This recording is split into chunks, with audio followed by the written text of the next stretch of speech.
Sanbonani, and a warm welcome to yet another exciting edition of the UN Bring Your Fire live dialogues. Now, ladies and gentlemen, this is brought to you by the incomparable and passionate collaboration between MTN, Bushfire, and United Nations in Eswatini. Libito lami nguSiyabonga Dlamini, and I'm not alone. I'm with the flamboyant, ever burning so bright fire flame. It is none other than Belonkosi.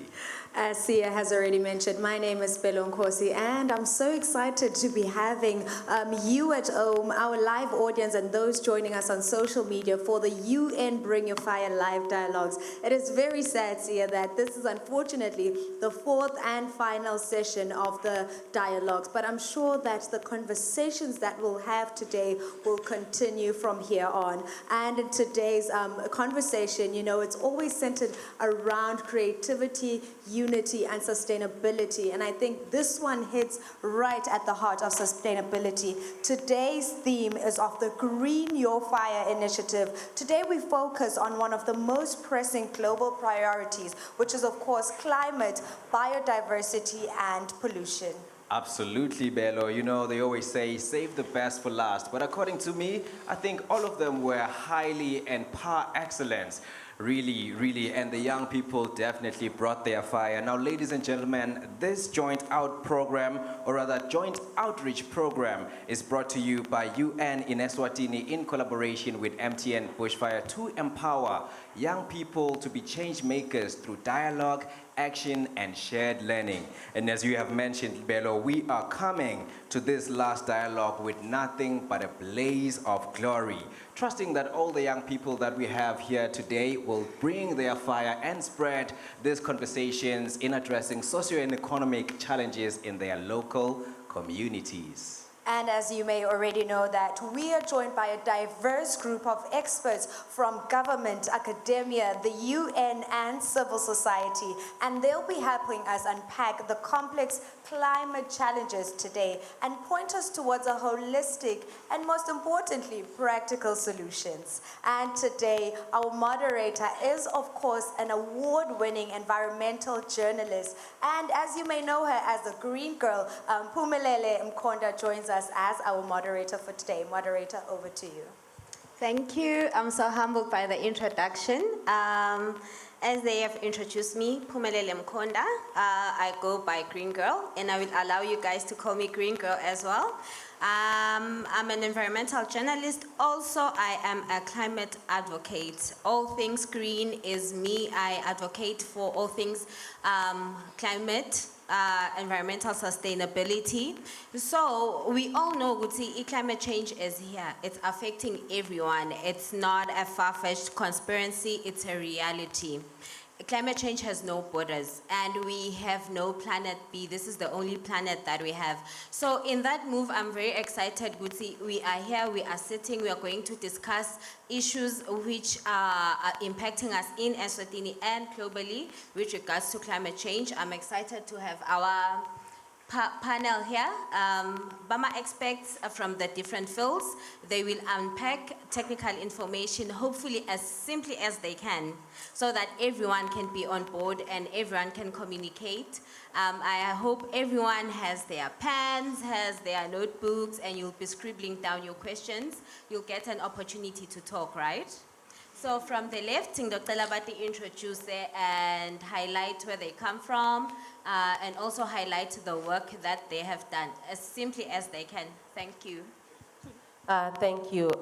Good morning, everyone. I'm Belusile Mhlanga. I come from the Eswatini Environment Authority, an environmental regulator that is responsible for the enforcement of environmental laws in the country, ensuring compliance and also doing education and awareness activities. I work as the head of environment impact assessment, coordination and monitoring. Thank you. Good morning. I'm Lindan Mavimbela from the Food Agriculture Organization of the United Nations, where I work as the National Program Coordinator on Climate Change and Environmental Affairs. On a daily basis, we work on helping the government of Eswatini to come up with strategies and also interventions that will help adapt and also mitigate climate change impacts.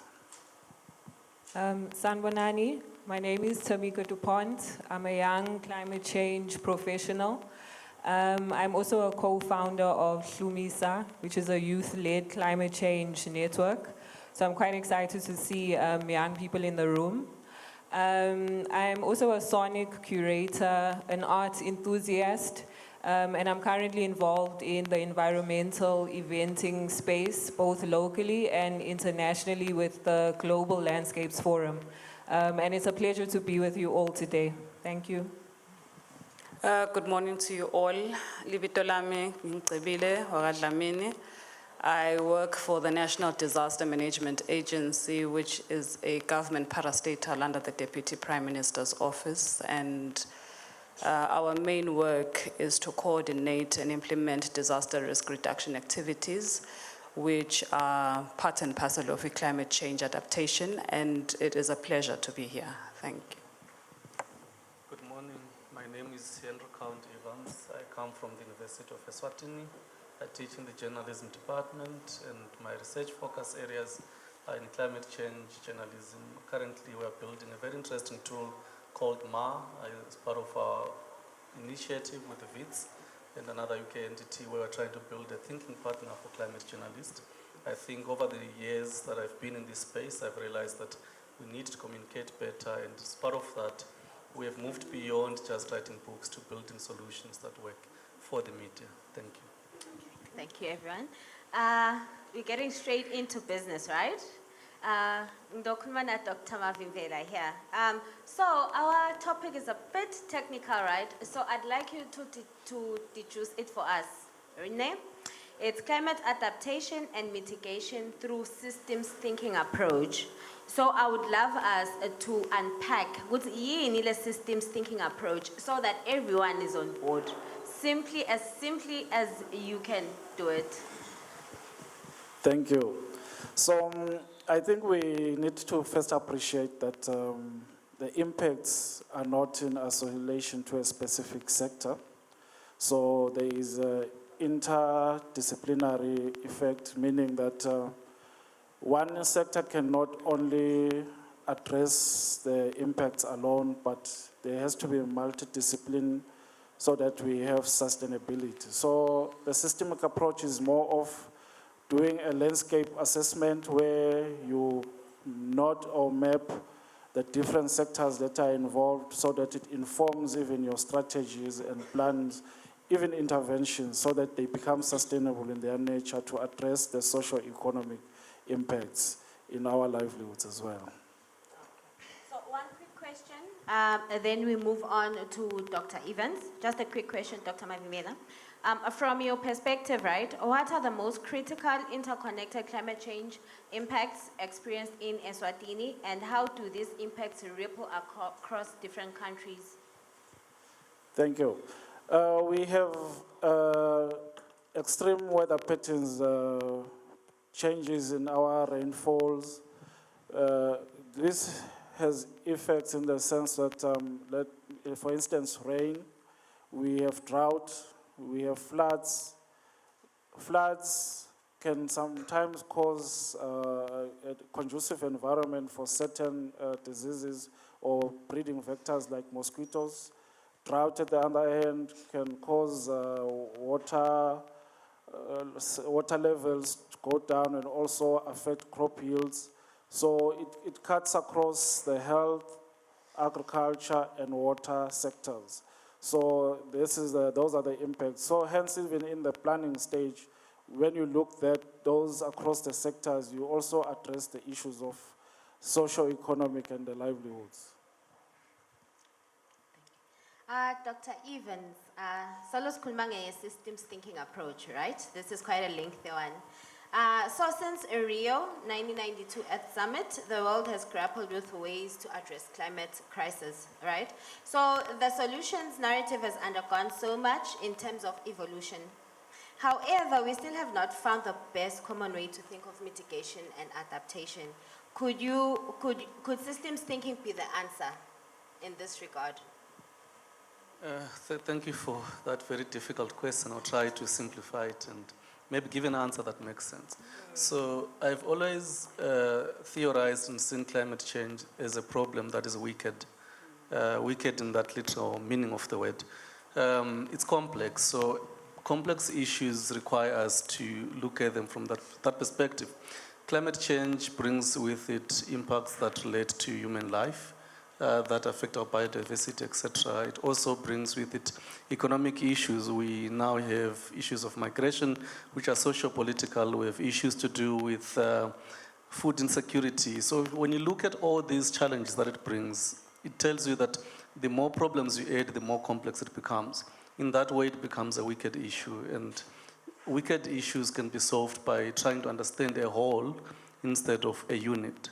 So you need to be able to understand the entire system, which is from impacts, the causes. You want to understand the way forward. Yes, from 1992 Earth Summit, we do realize that we have had a conversation that started with ideas about, is climate change there? Is it an issue? Up until 1995, we have scientific agreement that it is in existence, it's impacting people. We're in an era now where we're talking about the solutions, but the question is, are we able to move in one direction as a world?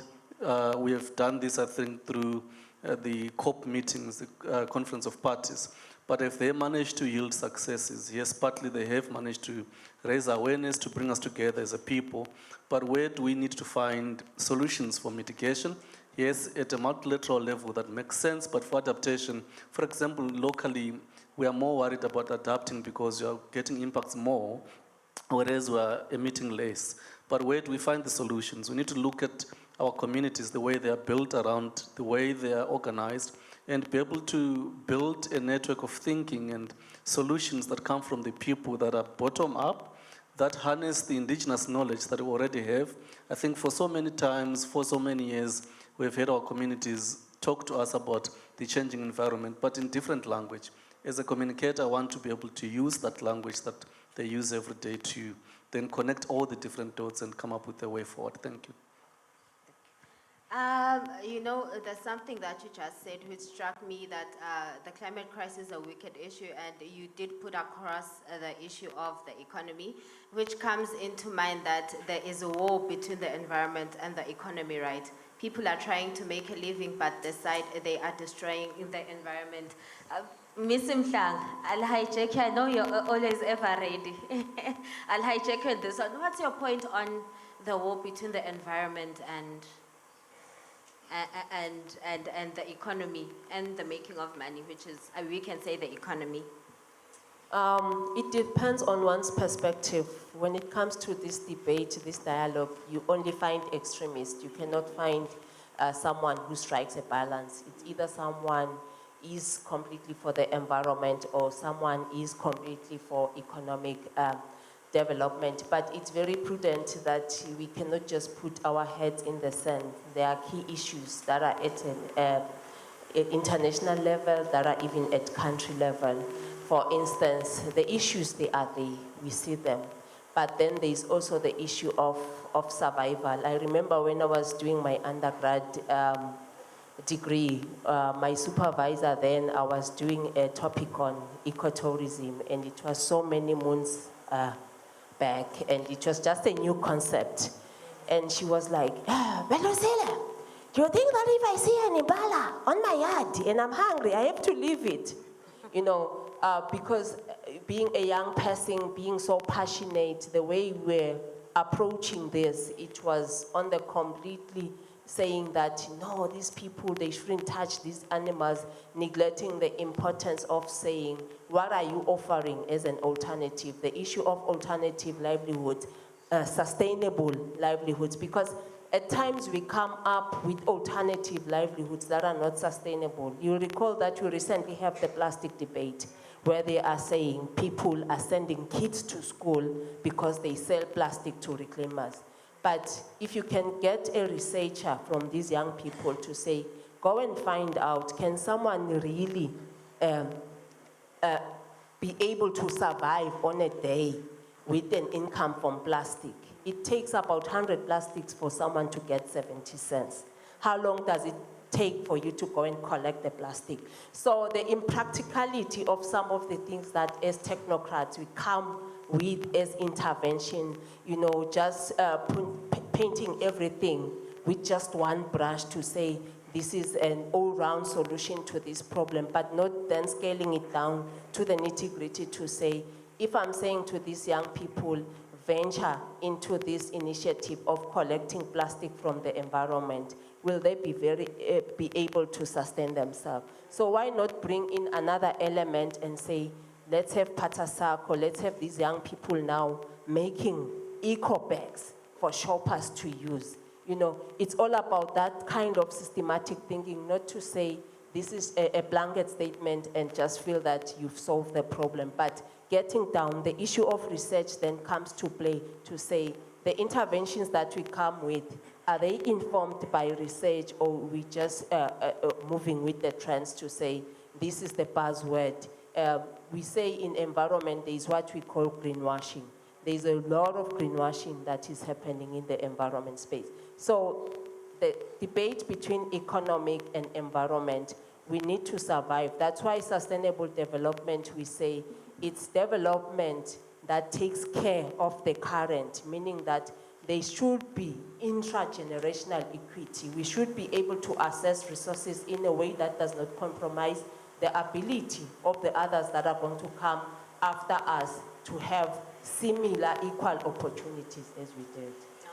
No, thank you so much. You see, ever ready. Yeah, it's such an interesting conversation there. Because I've now put the spotlight on you, it's just briefly. Usitshele ukuthi what are the policies and the practices in Eswatini in addressing the pollution and biodiversity loss? We can coin it in just a few seconds or... As a country, we do have a very good legislative framework. We do have even practices. I'm happy here that I'm seeing even some familiar faces that have been very instrumental in driving sustainable practices in the country. So our framework legislation from our constitution, it specifically states responsibilities for the people of Eswatini, that each one of us here has the responsibility to ensure that we have a clean and safe Eswatini. And then it also places a responsibility on government to say, government should then ensure that the development of Eswatini, it does not compromise the environment, and also come up with policies and legal frameworks that are going to guide how we use our natural resources. So we have the laws, we have everything, but the challenge that we are facing currently as a country is the lack of infrastructure that is going to ensure that these practices, they become a norm. As such, we have a challenge with behavior change. So many people know it's wrong to do illegal dumping, but they do it anyway. So those are some of the issues that we are grappling with a very strong legal framework, the Environment Management Act, the waste regulations, the litter regulations, the air pollution regulations, the water pollution regulations, all these frameworks being in place, but then you will still find someone in Mkonvo saying that today we woke up with the water blue because someone decided to go and dump hazardous waste into the river system. And then the question is that, do we have a hazardous waste facility in the country? So it's just a catch-22 situation where, as a country, we need to take certain strides with the assistance of development partners such as FAO here, so that we ensure that we provide the programs, we provide the systems at community level, we provide even the proper infrastructure. No, thank you for that elaborate and informative response, Ms. Mhlanga. Ms. Lamini, sasikhuluma vulnerabilities, right? Vulnerabilities. We know that climate change, it comes with be it floods, heat stress, which you guys usually respond to, right? So would you please highlight the key vulnerabilities due to climate change, and if you can, please put us in the picture, just one incident which stuck in your mind where you guys had to go and mitigate and help, like the situation. Just give us the picture of what is happening on the ground. Okay, thank you, Pumelel. vulnerability in its nature is so multifaceted, it's so multidimensional. And it's one component of a disaster risk that has to be clearly assessed and explained. One of the things that is there is that as a Eswatini, we are exposed to natural hazards that, like drought, like floods, because of the location that we are in. Other things that increase our vulnerabilities, our socioeconomic status as well, because the more vulnerable you are, you cannot bounce back as a person who would be more socially upright in society. Now, Logunye is that you find that our country is dependent mainly on rain-fed agriculture, which is another vulnerability on its own in terms of livelihoods. And you will find that when drought that happens on a recurrent basis happens, those that do not have irrigation, for example, the irrigation facilities are the most hard hit. But we do know that droughts are recurrent. We do know that floods do come, but then when the floods come, what have we done in terms of ensuring that we are lessening the impact of the floods? We find people living in flood-prone areas. We had an assessment recently with the Ministry of Works along the Mkhondvo River, and there is a home right along the banks of the river.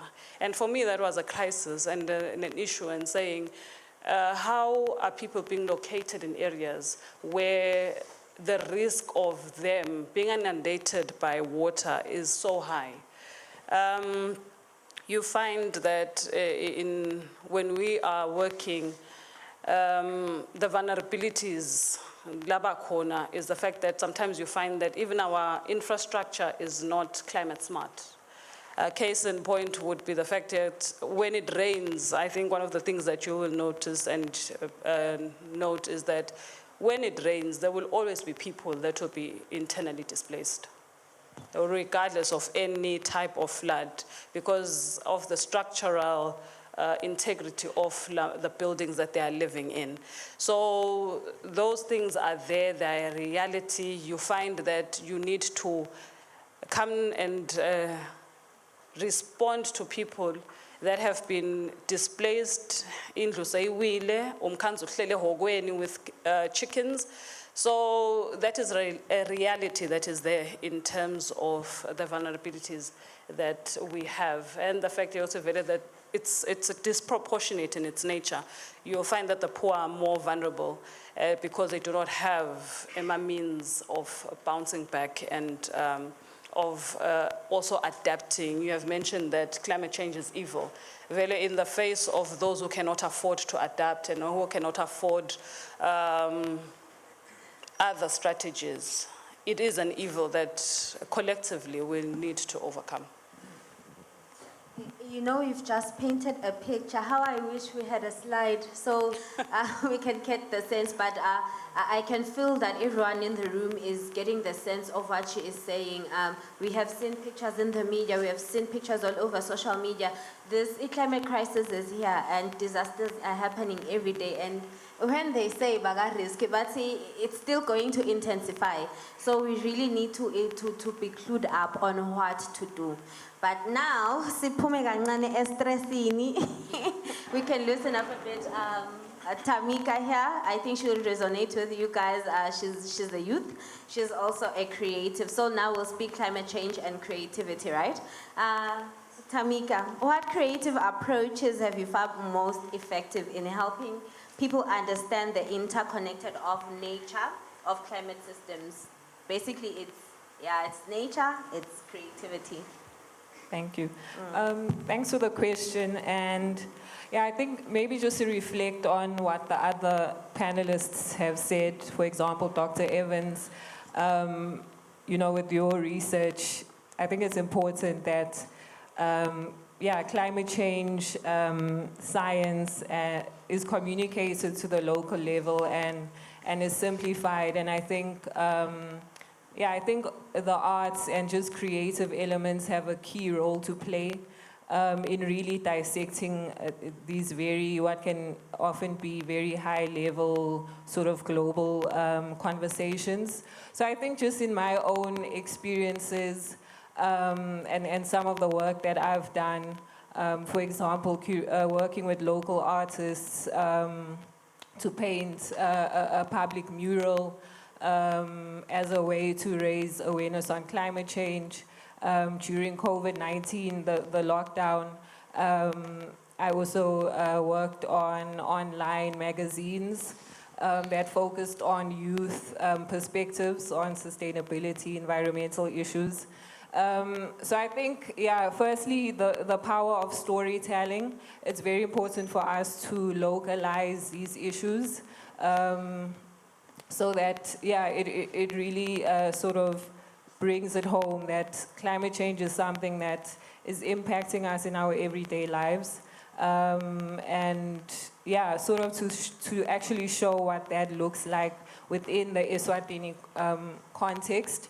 Because I think a lot of us could probably agree, just in terms of when I reflect on my own sort of schooling system, the polar bear on the melting ice, like that was usually the image that we saw.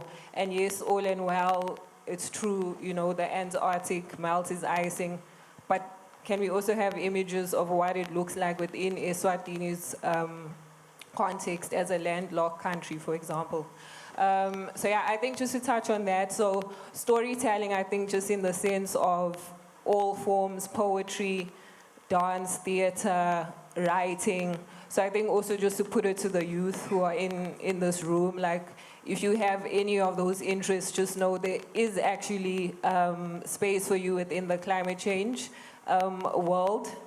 I think the other thing maybe to just touch on is also around the narratives that we build when we are actually communicating climate change. I think it has been mentioned, for example, a lot of the time the narrative is all about the issue, the doom and gloom, which is also important because we need to realize just, the extent of the crisis that we are in.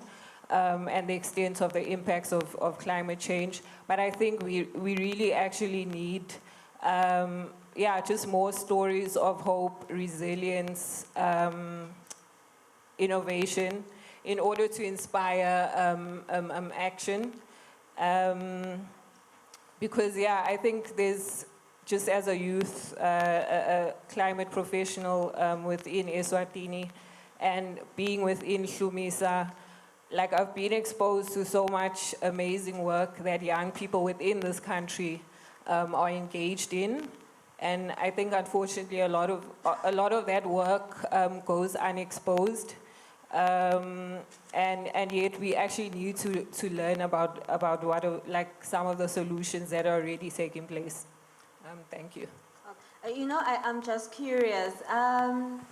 Is there a way for the youth, especially those who are interested in your music, in your poetry, are you actually encouraging them to align themselves and produce material that is actually aligned to climate change and sustainability, protection of the ecosystem?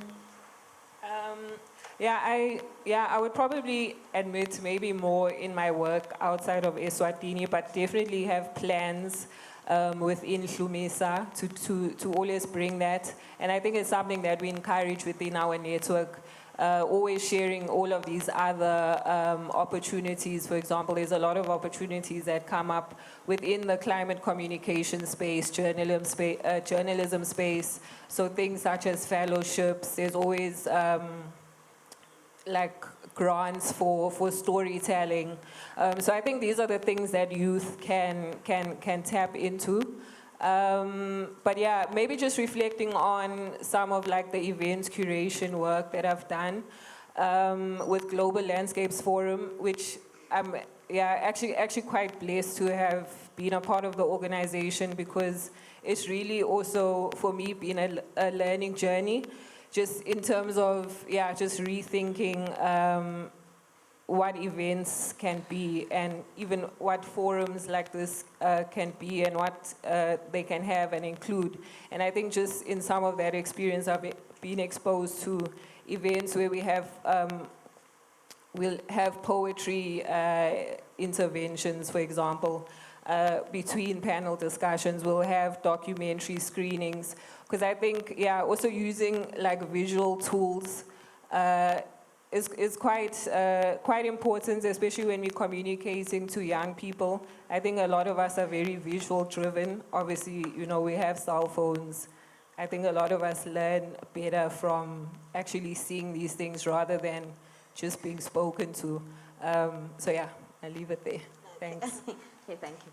I think sonke sesibavile, their take, and we were taking notes.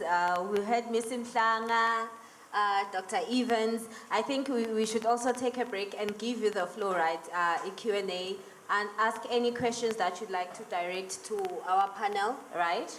We'll give you a chance, just a brief question, and they will take your questions. Anyone with already?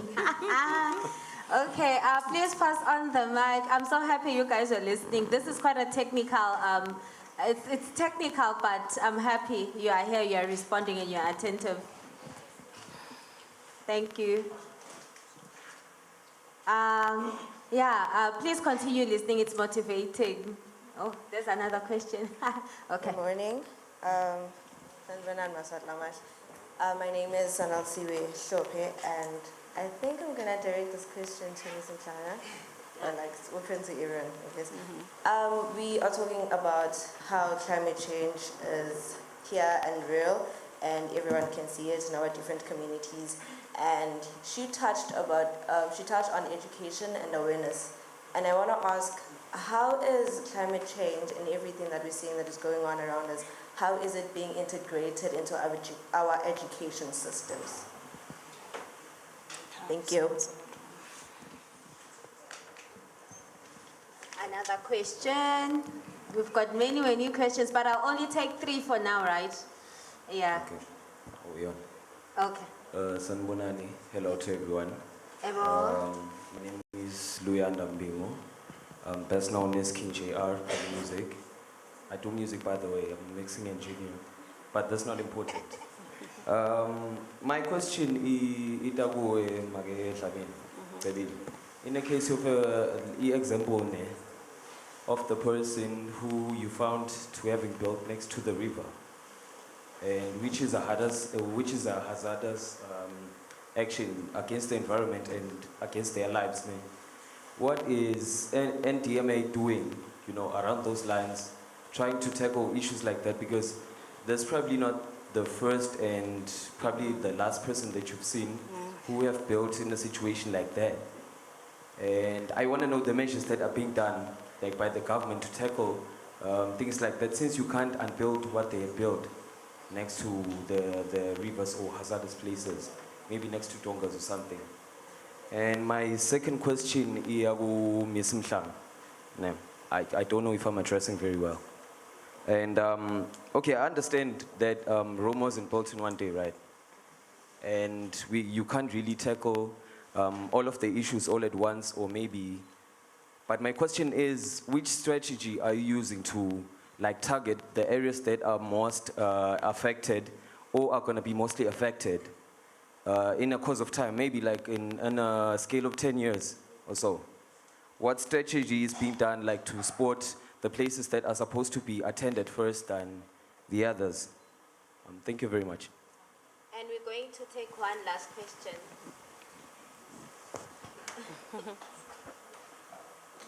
Good morning, everyone. My name is Mnoto Twala. So my question is directed to all the panelists. Okay, so the question is, considering the extensive legal framework that we have in trying to address climate change and its effects, what challenges or limitations do we have or do we face when trying to enforce these laws? I'll make an example. I have had the privilege of being an intern at Microprojects, and what happens is every project that is in the construction phase requires for EEA to be part of it. So they go and they just see how the project is going to affect the environment and all the likes. And what I've seen is they usually keep or have a budget aside so EEA can be able to transport their workers to carry out these, I'll call it assessments. So this is just another example of one of the limitations that could be there, that being finance. So the question is, considering the extensive legal framework that we have, what other limitations or challenges do we have in enforcing these laws? Thank you. No, siyabonga imibuto. I guess we're going to start with Zabile. Okay. Please rehash the question quickly. So, basically, 3 minutes each person to answer questions. Okay, the question was, what is NDMA doing in light of the current challenges and finding people along in areas that are disaster prone? Okay, one of the things that we have done is we have recently conducted and finished a risk profile for the whole country, where we are looking at the hazard and the vulnerabilities that people face. And one of them being the hazard that was chosen is the floods. So we have highlighted the areas which are flood prone, and that is also, it will also give us a picture of the populations that are at risk due to that. And then after that, there's that engagement that has to be done with the local community, because you just can't say to a person, hey, get out, you know? But there is that engagement that is being done at national level and also at community level as well, to make them understand, and so that a person knows. So when a flood happens, I'm at risk. And the first people to be evacuated would have to be those. But if push comes to shove, I guess because we know that climate change is really, the impacts are quite severe.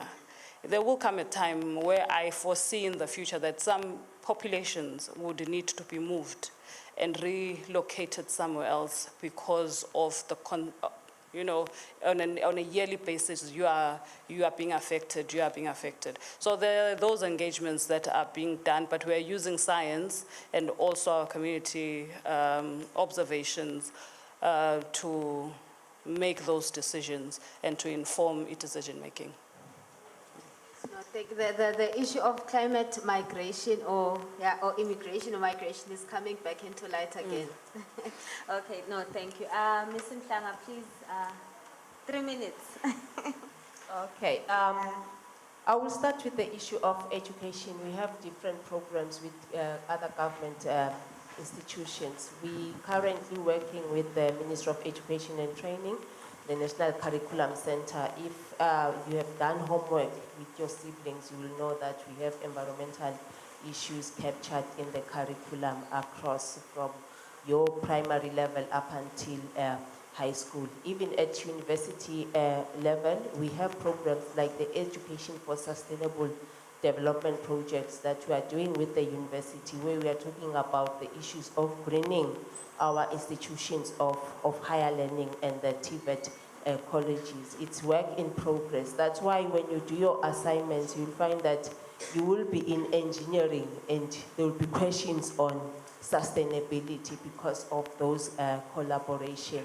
We also support at times research that is being done by the academic institutions of the country, but there's still more work that we need to do with this regard, especially with our environment fund, where we are looking into expanding and having just a portfolio for academic research.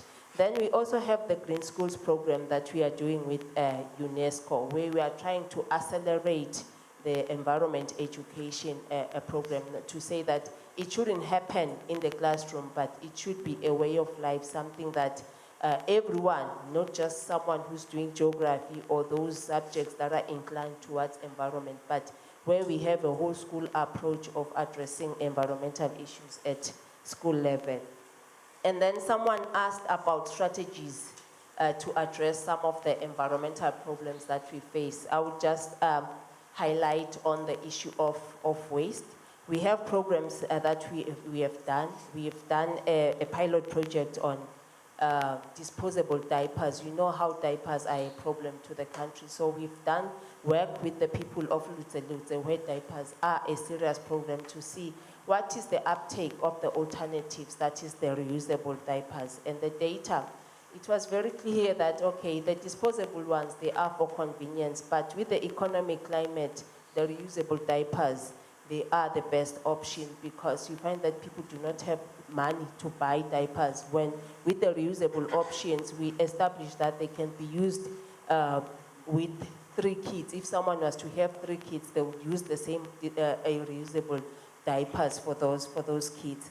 And then we also have programs that are at community level where the Environment Fund has funded projects for waste collection. These are some of the striving waste management initiatives where the local community is having a waste collection system, and in households they pay towards the maintenance of the system, which then creates jobs for the people and also create a bit of profit while at the same time assisting with keeping the country clean. We also have private sector that has come into the party. I think you might have observed in areas like Lobamba, is I was coming here, I met a group of young people that have benefited through the FNB Foundation litter picking initiative.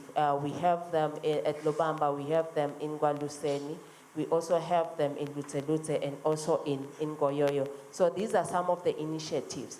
But they are not sustainable so long as the behavior is still the same. If you go to Mhlaleni, I'm telling you, there are people picking litter under that bridge 2 times a week. But go there on a Monday, you will be amazed at the littering that has taken place. People take waste from their households instead of using the community system of waste disposal, they take it to the road. So these are some of the challenges that we face with enforcement. Absent landlords, someone asked about challenges in enforcement. We have absent landlords. If someone, the university students, they so much know these ones. You don't know where your landlords are. You're staying in facilities, and these challenges are predominant, and there's no one to report to. Even if you report to us, we'll go there, and people will be saying, we don't know the landlord, he's in South Africa, he's what. So how are we going to solve these problems if we can't even identify the owner of the land? It goes back to even the land issue in the country. You go to some communities, there is no proper traditional structure to say, this is the traditional authorities. Gwaluseni being one of the classic examples that even if you were to deal with some of these landlords, they are not registered anywhere because there is no clear channel as to who is the proper traditional structure. So these are some of the challenges that we are facing, coupled with the fact that environmental crimes, people don't think they are crimes. Actually, environmental crimes, they are a sin. If you are a Christian and you commit an environmental crime, you are sinning. It's a crime, it's sin. But you go to churches, they have events, they'll be littering, committing sin all over. So that's the challenge that we are facing with environmental issues. No, thank you, Mr. Mhlanga. So I'm going to bring it back to us. Then we continue with the interaction. I'm so captivated by the way you guys are kept, and it's going to be a beautiful day ahead, right? So there are issues that I really need for us to discuss, then I'll give it back to you. Dr. Mavimbela, there's an interesting question here. What are the most significant feedback loops between climate change impacts and socio-economic factors in Eswatini that require urgent attention? Okay, thank you. Feedback loops, we have positive and we have negative ones. In the case of positive feedback, we look into issues where one would say we restore rangelands, and after restoring, we are able to generate enough fuel to cover the soil. But then the one aspect, if it's not systematic, then there's an aspect of managing whatever intervention that has been done. So what becomes a loop in that space, it becomes that once we have the high fuel, we have failed fires. Failed fires, when they come, then there is emission again. So it's solving one aspect because maybe the issue was just degradation. Once solved, we didn't look the other nodes in terms of managing it so that it minimizes the impacts of failed fires. Again, we can look at it also on a negative side where we say, once we have too much carbon in our GSG, we have our plantations, it means there will be more photosynthetic and growth to a certain extent. But we then need to equate it as to at what level do we get the benefit. Yes, the trees will grow a bit faster in harnessing and the gas, but what are the long-term returns in the sense that also if it is not well managed again, it will also release because these are man-made plantations. After time, they need to harvest. If it's natural, again, we need to take consideration of how we manage them sustainably because if we don't manage, there will be overfalls. If you bring wrong species into the ecosystem, there will be some erosion because trees will fall, create more erosion. So those are the challenges we face. More so with fires, we know that coming to the socio-economic, we know that people's homes are burned, livelihoods are lost. It starts with, in the case of the forest, we have an opportunity of an upcoming industry or sector of honey. If not well managed, during this time, we have a lot of these field and forest fires, people harnessing honey. Because we haven't looked at it in a systematic approach, there might be a problem, which then creates either a positive or negative loop for the economy and social. What I'm hearing is there's a problem, then the problem, there's a solution to the problem, but now that solution has another problem. So strategies from community level, moving to a landscape level, and at a national level. And in that, there has to be clear nodes of coordination. From a community, from the development community, it needs to play a role. Regional, in a landscape, there has to be a clear role, and national, in terms of making this integration and also ensuring that all the potential impacts in one isolated management do not lead to another effect. No, thank you. You know, as you are talking, I'm thinking of a question that I'll give to Dr. Evans with regards to technical information that you're giving us, that what role can the media, because we know that the media plays a huge role in transmitting information, right? They are in the midst of things with regards to the climate crisis and knowledge management and sharing. So Dr. Evans, how can we take this complex information and really fine-tune it to be simple, but not with the temptation to oversimplify the information and losing the essence as well?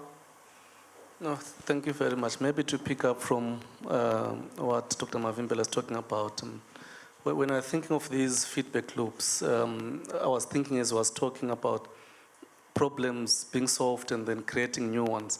I think we are where we are today because over time humanity has tried to solve its generational issues. Climate change is our generational issue. I was a youth a few months ago, and I considered climate change one of my urgent issues. So we moved from firewood to coal because we're trying to lower cutting down of trees, and coal led us to emissions. Now we are moving to solar and wind, but again we are taking over huge amounts of land and we're killing biodiversity. But it doesn't mean that there is something wrong with the solution. We just didn't think through it as a system, that if we do this, what then happens after. So as we come up with solutions now, you come up with solutions now, you need to be having this multi-sectoral approach, the interdisciplinary approach that Mavimbela is talking about, that we need to think thorough and through, but that's the whole point of a systems thinking approach, that you want to look at things now and tomorrow, and what does this mean? But coming back to the question about what is the role of the media, as a journalist, it's a challenging question. Over the past 57 years, the media has been talking about climate change, but maybe we've been very elitist in our approach. Over the past 6 years, I think I've started thinking about, is the mainstream media, traditional media, the right way to communicate everything about climate change? And I think in my response, I want to be more granular and more specific. While the mainstream media has been very much able to tell us that there is a crisis, has been able to report on what's been done nationally, regionally, or internationally, it has not been able to push action, at least at a local level, which makes us think that maybe if you had to think of the solutions that are coming from creatives and art, I think I look at art as one of the ways through which I've understood climate change better. I followed the art of Ackroyd and Harvey and how they've portrayed the crisis over time. And through these images, they are moving in our heads. We're able to visualize, we're able to move and be empathetic to whatever is happening. But more critical is that the media has not, I think to a certain extent, been able to humanize the story. Climate change is not about other things. It's a human story. When she's talking about people that are building close to riverbanks, I'm tempted to think about what does that mean for that particular community, for that family? But if a reporter goes there during a flood, most likely they'll just talk about the flood, that we received so much rainfall, and the story becomes so scientific or economic or political, and equally moves beyond the people. If there was a flood in the river, maybe is overflooding and a bridge is swept away, as a journalist, normally you just want to report on the bridge, that a bridge in Mhlume was swept away, but you never want to go and ask people that are there that how many kids couldn't go to school that week because there was no bridge. You don't want to ask how many people were due for maybe their diabetes medication at a local clinic that could not go to the clinic. It becomes an issue of survival. It's an issue of humanity. But over time, I think we've centered so much on politics, on the economy. We've centered on the scientists themselves. There's nothing wrong with all those, but is that impactful in terms of driving action, in terms of driving behavior change? We hate that there is an issue with behavior change, but maybe it's because the media has not been able to localize the stories, to humanize them in a way that we begin to move from climate change, which is a science, to climate change that lives amongst us. Thank you.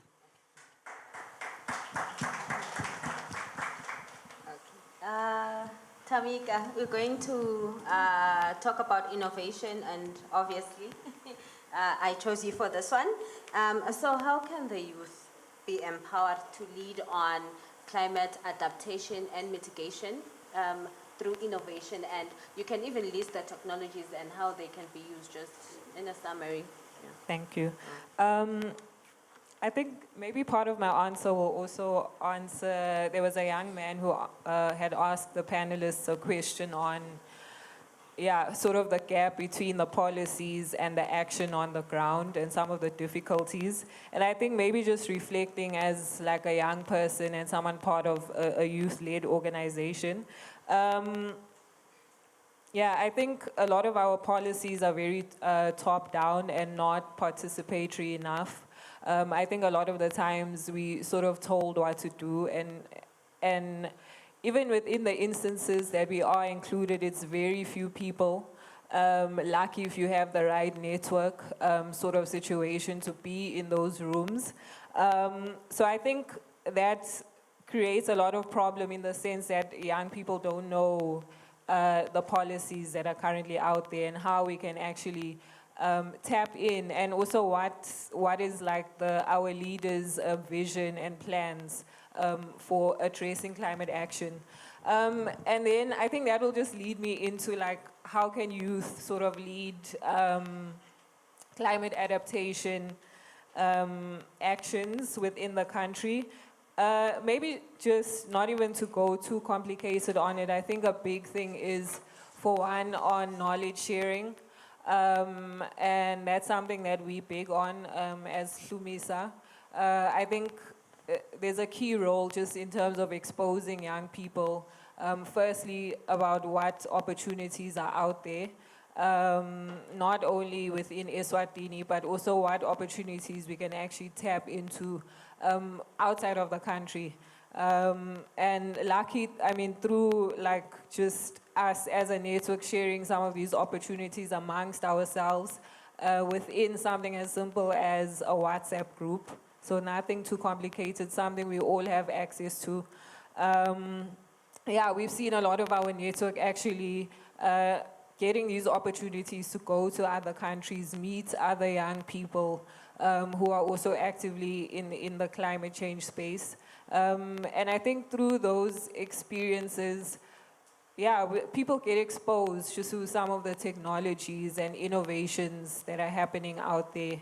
And I think it inspires a lot of people to come back and sort of try and make their own, I guess, apply some of that knowledge within the local context. I'm trying to think what else. Yeah, I think, yeah, knowledge sharing, capacity building, which can obviously be in so many senses. Maybe just to touch on, for example, I think when we think of capacity building within the climate change space, we usually just think of, are people aware of the climate science, and which is all, I mean, that is an important element. But I think we also need to actually build capacity in terms of like just simple skills on, for example, professional skills. Are you able to write compelling proposals? If you have a project idea, can you translate it to a compelling proposal that can be funded, for one? Two, can you go into a room, an interview, like, can you knock that out? We need those skills. And I think a lot of the time, we don't look at capacity building in a holistic manner, whereas we actually need all of these other communication, leadership skills, if we are saying that we want young people to lead in terms of climate action. Thank you. I'm a bit curious, right? Before we bring it back to the crowd, with regards to innovations, do you think the youth can use social media, can create content just to create that awareness on mitigation and adaptation? I think, yeah, certainly. I think youth have a big role to play. And again, a good tool to just make it more relatable. Because I think, yeah, youth attention spans, they're telling us our attention spans are getting shorter. But I think it's just really a call to rethink the way that we're actually communicating climate change. Okay, thank you. Sendvile, please create that content regarding climate change. Thank you so much, my panelists. So now we are heading it back to you. I know there are people who are burning for questions. But before we do, I want to make sure you guys are alive, right? Are alive. We are the youth. Just stand up and scream, green your fire, then sit down. Yeah, wake up, wake up. Young people. We are also the youth. Us, okay. Unleash. We'll jump and scream, and photographer, please take a nice picture. All right, thank you so much to our moderator. I'll count you down, and then in 3, 2, 1, green your fire. Okay. 3, 2, 1. Green your fire! Thank you so much, moderator. As the conversation has been going, we are having an online audience. All right, thank you so much to our live audience. We are joined by an online audience. There are people watching online, and they also do have the burning questions. They're certainly bringing their fire. Even though I can't get through all of them, I will be allowing the moderator to filter these questions and then hand them over to the rightful panelists to answer on this one. Online, Putela Miene is asking, are methane levels being measured where there's a high concentration of pit toilets? And what is the potential of converting this methane to electricity? Okay. Yeah. I think Belusile can deal with this one. She deals with such issues every day. I think she will coin the question in simple forms and give the answer. Yes. And back to the floor. This one is yours, right? Yes. Okay. Okay, currently we do not have a system where we measure methane levels in toilets, but we've had a pilot project by eWaste where they were using cow dung for methane to fuel stoves in households. And I'm just disappointed to say that the project was not warmly welcomed by the local people. There were 6 homesteads that had been given these biogas digesters, but it just completely fell apart. With toilets, we've had an experience with Green Living Movement where they are using a dry sanitation, dry toilets. And the uptake, certain people, you know, emaswadi and toilet, there are those things. That's what limits us as a country. That's what makes it hard for us to adapt to climate change because and if you ask why, because it's a means to an end, you know, they can't really say why. But other nations, they easily uptake these innovations. So it's something that can be explored. Maybe some of you here can even do research on it, on an uptake of biogas digesters from pit toilets. Yeah, it's something that can be explored. But with cow dung, it failed. No, thank you, Ms. Mhlanga. We have questions. I remember I had K1. I had one, yes. I'll pick you first. Yeah, because I have this vivid image of you picking up your hand the last time. Please assist with the mic. Please assist with the mic. Good morning. My name is Kulerani Mazia. I'm a student at Waluseni University. My question is based like a solution one. Ngifise ukuva ke mina kuma panelists namuhla ukuthi ngekudalwa eMbaka eMbaka ke thina sinema refugees. Lama refugees kuke kwaba ke ne-influx abamanengi. Nyalo ke lamanye akhona sekaseklid sanale mali yekwakha. Makakha ke lama refugees akha emateteni akha etindzaweni leti prone to ema-floods. Kubuta nje emahlangothini lafana ko MTN nabo EEA ukuthi ngabe kuteni imithetho lenga-implementwa njengona imithetho leyasita kuma CFCs because ma-controller ema-chlorofluorocarbons kwakhishwa imithetho ukuthi akuphindze kwakhiwe timvo letinjena noma ngabe kwaba khona lama fridge la existayo ngicabanga ukuthi inyalo sacishise kuphelele tonke timvo letinama-chlorofluorocarbons.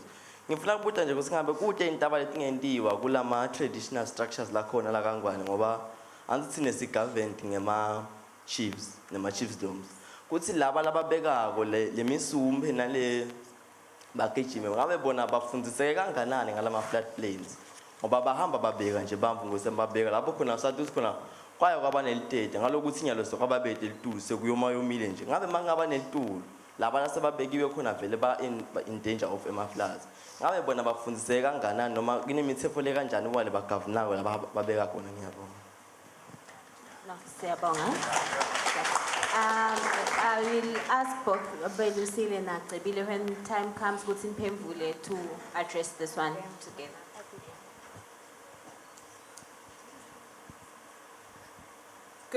Good afternoon. My name is Kulile Madonsela from the University of Eswatini campus. I'm directing this one to Mrs. Mhlanga. You did touch bases on infrastructure being the limitation in the country in the issue of climate change mitigation. Allow me to reach out to you as the EEA representative. As the Green Team of Luyengo campus, we do take initiative in the mitigation of population. We sometimes run a cleanup campaign around Luyengo. We even suggested the 3-bin system within the campus, but I must say we do lack infrastructure to keep the initiative up and running on daily basis being a community lakes disposal areas.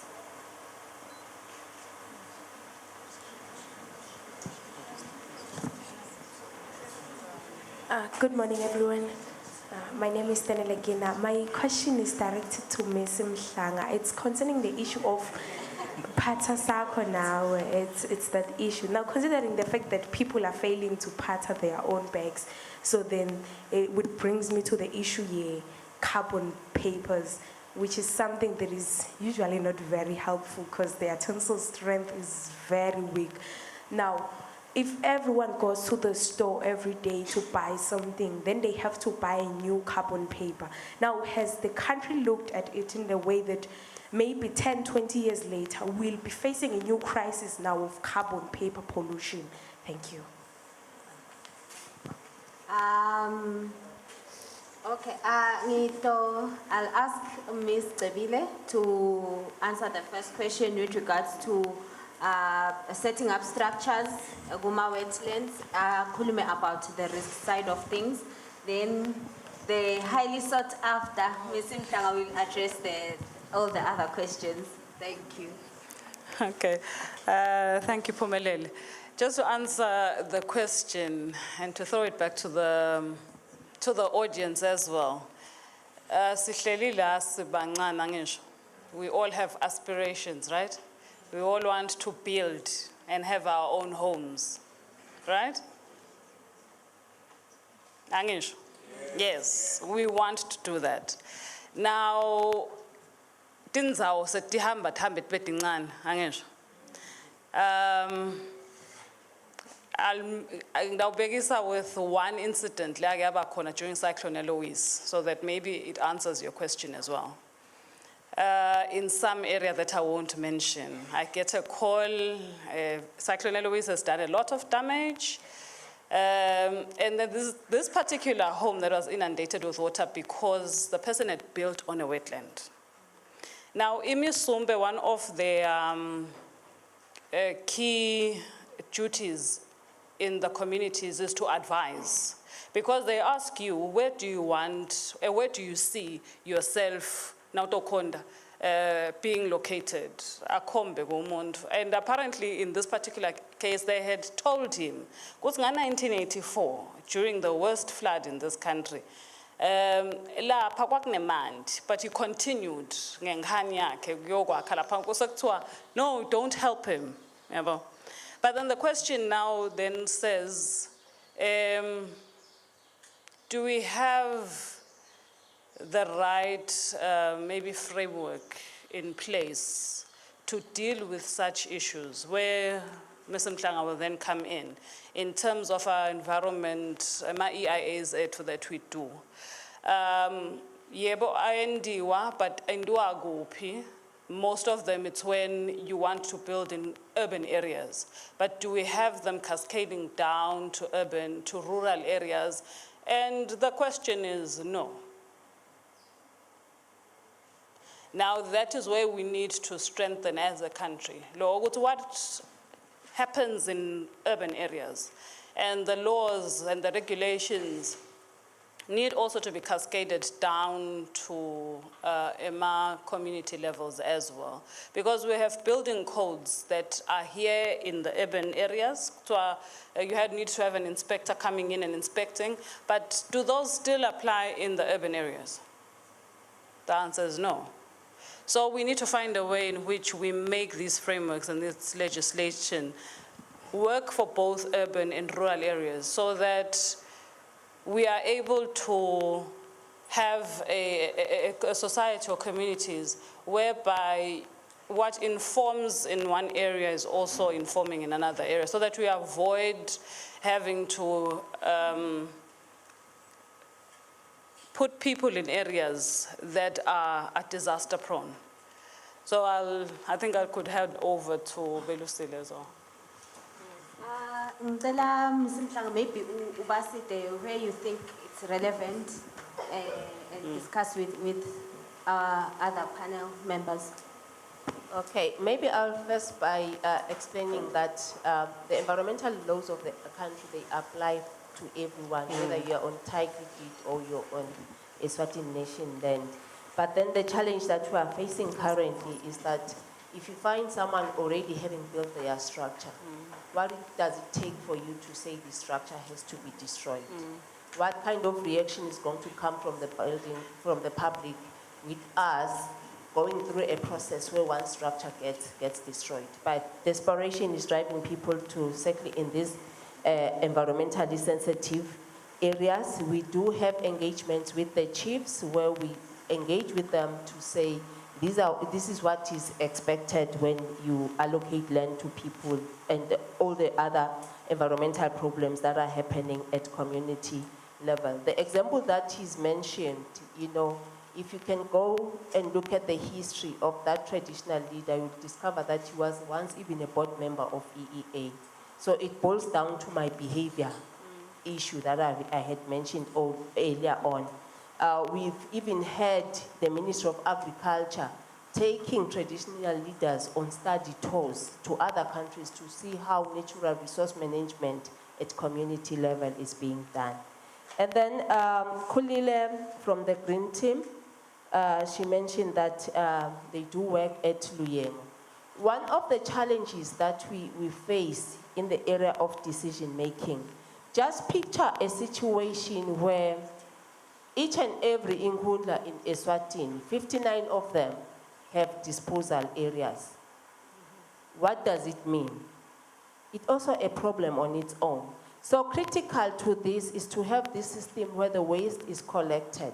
Currently, the government of Eswatini, they are developing a bill for the Tinkundla. And as Environment Authority, we're just hoping that the bill is going to translate into the issues of service delivery at community level, where people have this collection system. It might not be campsite collection system, just having a centralized area where they can take their waste and then it can be taken for final disposal. Kwanyalo vele for Luyengo, it's only Matapa, because even Malkans as a town, they are disposing in Matapa. So what you are raising, it is a serious issue. That's why we then motivate for the local people, these mini trucks, they can convert them into waste collection trucks and have the local people paying for the service for them to be able to sustain themselves. And then someone was talking about Patasako and how they are forgetful. It's very funny how even the young ones are forgetting. Everyone is forgetful. It's a serious problem. And Patasako is about sustainable consumption.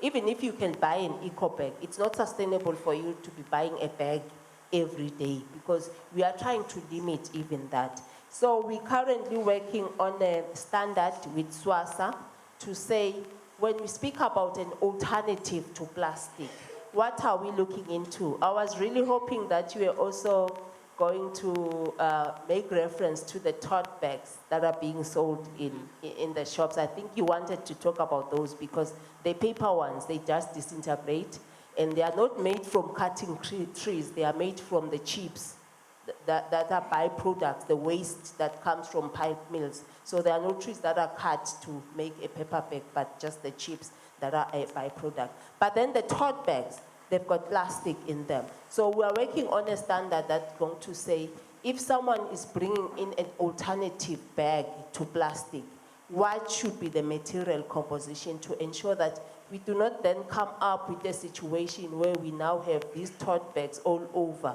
with the plastic not disintegrating. Because we all know that you can come up with something that is inhibiting people to access a certain resource. I always make an example of sin tax. If you increase a tax on alcohol, smokes and all these things, Bayayegela the first month, the second month they are getting used to it, they are spending all their salaries on booze because now it's more expensive. So we are going to develop a standard that's going to clearly address this problem you've raised. Please, Dr. Mavimbe.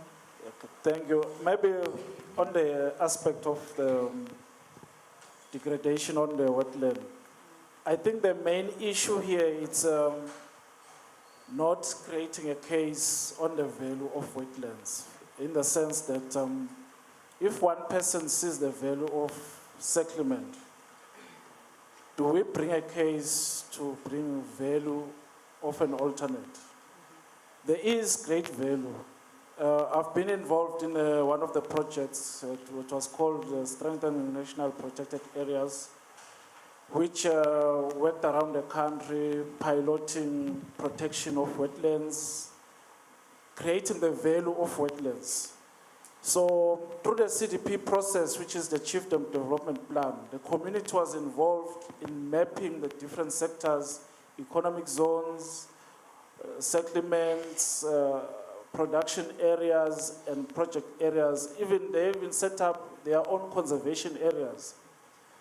What we learned through that project was that even though we didn't have the instrument, which is the instrument called ecosystems accounting, but through that initiative, we were able to capacitate, sensitize, and share knowledge on the value of a wetland. So in all the 16 sites that were piloted, extreme sites were selected, which were football pitches. Imisumbe were used to go and point to say, this used to be a wetland when I was still a boy. We piloted using such sites, and they were protected, water resurfaced, vegetation resurfaced again, and then we created the economic value now. Omag and youth were now collecting the reed and wetland vegetation for handicraft. We had to link that. Hence now, the community was safeguarding those wetlands and also requesting for the protection of more wetlands. On top of that, because it's not everybody that has interest, we integrated another aspect of domestic water supply. It involved the Department of Water Affairs. We assessed the quality, and then water supply piping was connected for those who are interested in collecting water and doing their laundry in a sustainable manner. So I think the main challenge we have, it is to demonstrate an alternative value of the piece of land we have. Either wetland, either agricultural land, we need to demonstrate the alternative to it. I think it's a challenge that needs to be upscaled in terms of creating awareness to the chiefdoms that have not gone, that were not part of those pilots, and also upscaling in those where we have, because it's not was only picking the extremes, and there are more wetlands that can be protected, and livelihoods could be gained out of them. Dr. Evans, so there is an interesting question here. The whole notion of indigenous knowledge, right? That back in the day, our forefathers used to tell by the ants that, okay, they are moving this way, it will rain, they are moving that way, this will come. So now, how do we, or how does Eswatini integrate indigenous knowledge, traditional knowledge, with scientific approaches to develop climate solutions, lasting climate solutions in Eswatini? No, thank you very much. As a scientist, you're putting me in a terrible spot. So I think the question is very critical. It talks to the issue of knowledge and what is knowledge. So what you've just described to me is knowledge, that people could foretell that it will rain in the next 20 days. People could have their calendars based on observing the moon. That is knowledge. But over time, I think we've started seeing that as backward. And because it's not in books, it's not written. I think we are moving back now because of the SDGs. If you look at Goal 17, the one on collaboration partnerships, I think around 2017 we had to go around SADC just trying to understand what are the knowledge systems that people had about climate change and how they defined it in their own way. And that was so meaningful to us that we now believe that what we need at national level, at university level, is to document that which for some time has been put aside is not worth it. I think the issue is that when you go to someone who is in a village and they tell you about the weather conditions, they're not referring to a textbook. So there's no peer-reviewed journal that they are using. But when you come to me, I can only accept that provided. I've seen the references, I've tested that, which is something that used to work, but I think as Africans, we need to start appreciating the knowledge systems that are amongst us.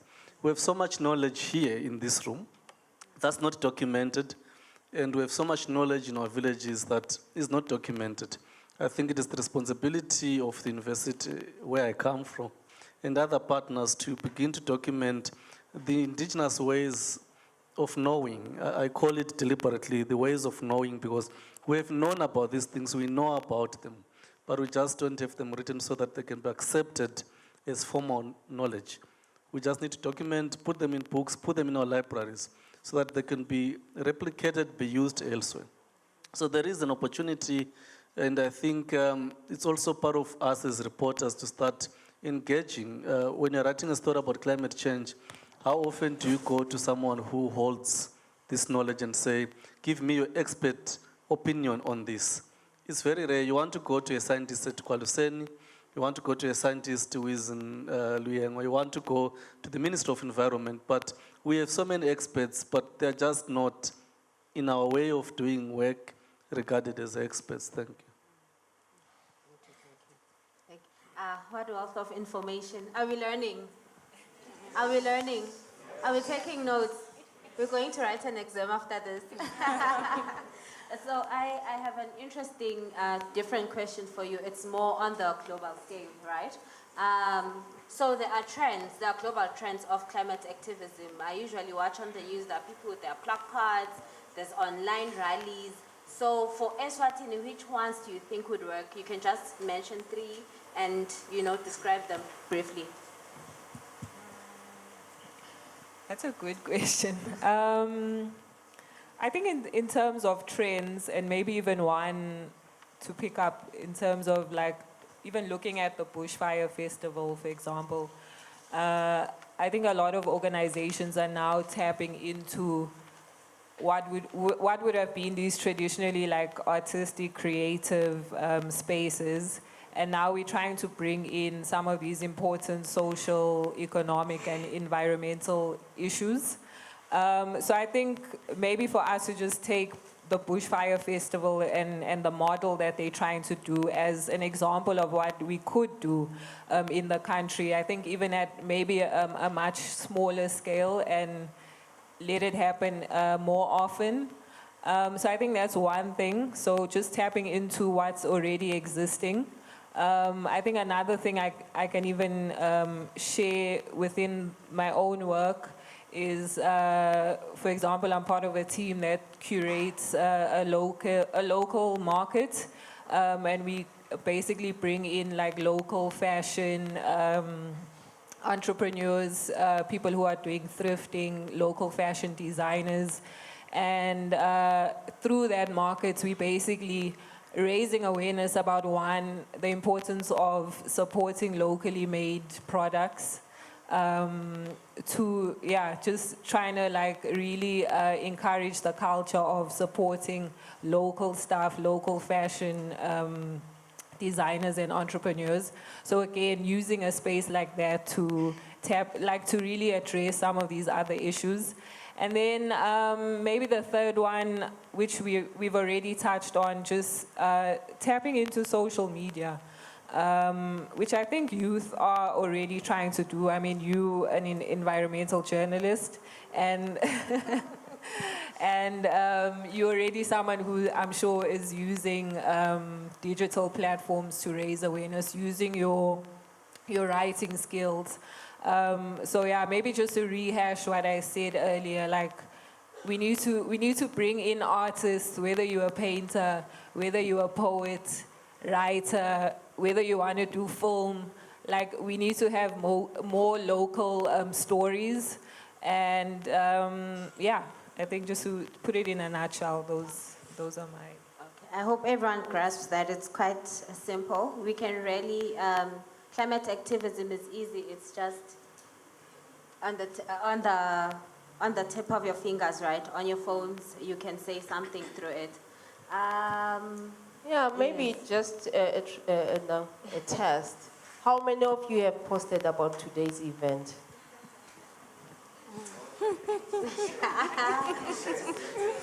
Okay. Yeah. I'm so many decades, years old, and I posted something in the morning.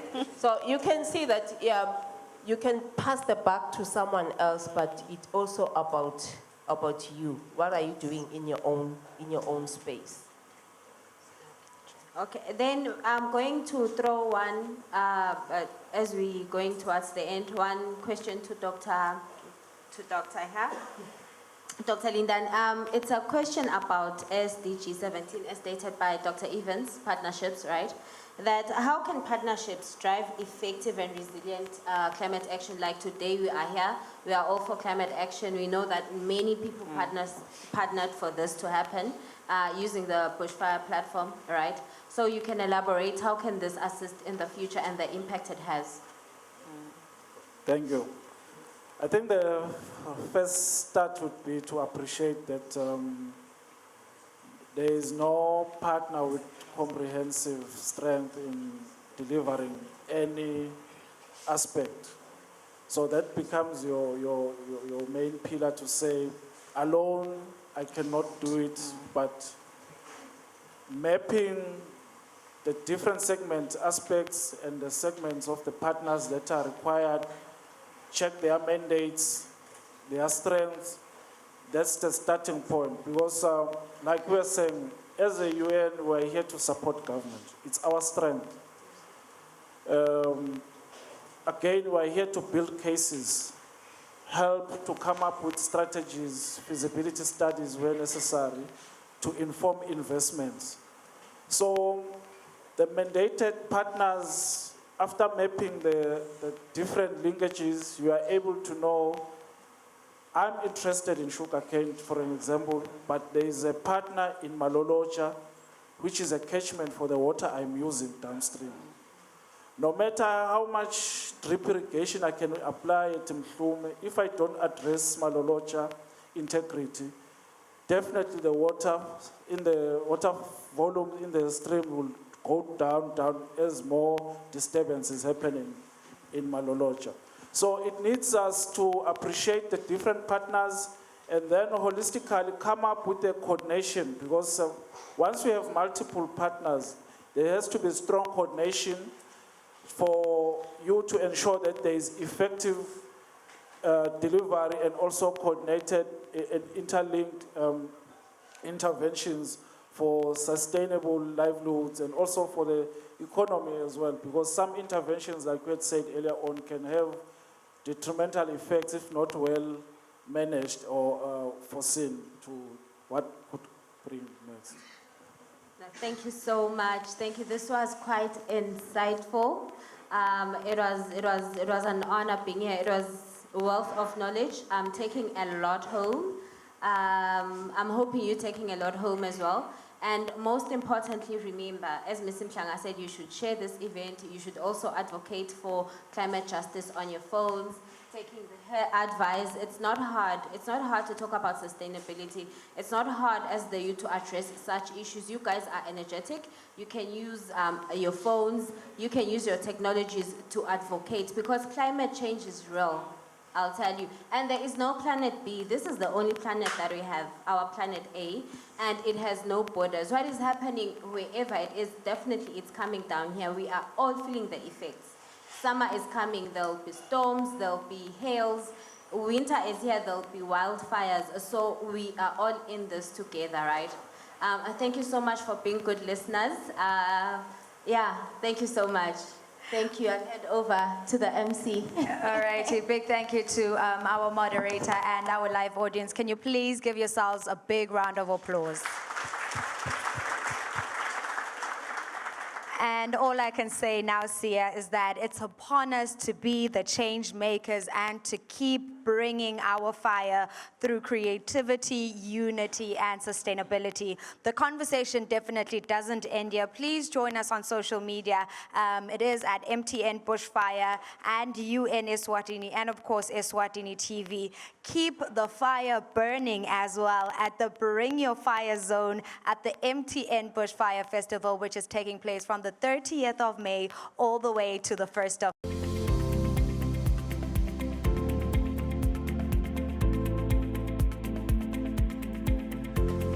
united amongst our young people will continue burning even brighter, as well as accelerating the progress towards us achieving the 2030 targets that have been set by our global United Nations in Eswatini. Or rather, the partnership to make this possible was through the partnership of United Nations in Eswatini, as well as MTN Bushfire. And the 2030 global goals are set by UN worldwide. And for the last time, ladies and gentlemen, we say, let us continue to bring our fire.